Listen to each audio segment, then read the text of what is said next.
day, everyone. This is my discussion board six video. And the question is, what specific motivational interviewing techniques have you tried over the past 6 weeks? Um, I'll say the one I've tried over the past 6 weeks, the motivational interviewing technique is evoking and trying to look for um, change talk. So I intern at Highlands Community Services in Abingdon, Virginia. And I observe and I lead substance abuse intensive outpatient group and a relapse prevention group.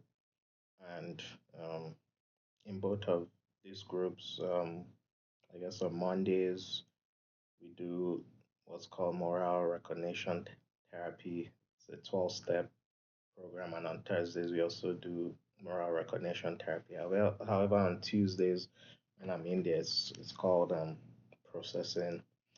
Um, and that processing requires a lot of motivational um, interviewing. I guess usually we're trying to make clients look at, direct them, I guess, clients to look at past behavior, current behavior, and possibly future behavior. Trying to look at some of the change patterns that they've made in their lives, and then we're also trying to help them identify some, I guess, values, um, people, and also like themselves to look at those internal motivations for change. I guess things that will help them like sustain that change, be continually remain motivated um, towards working on that change.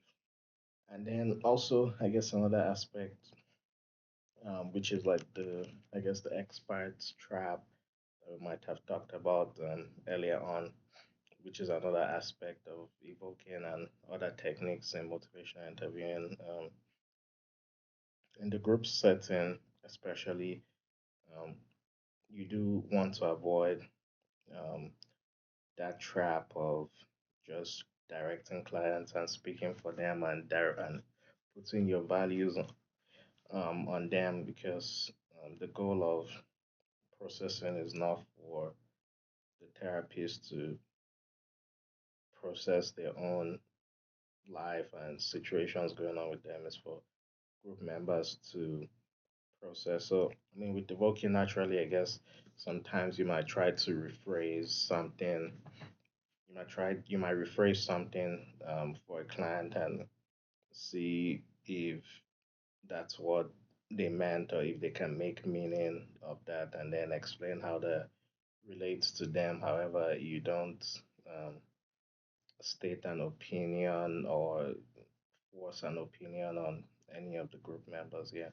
So I would say um, evoking definitely is a technique that I've used over the past 6 weeks and probably throughout the past 6 months in my internship.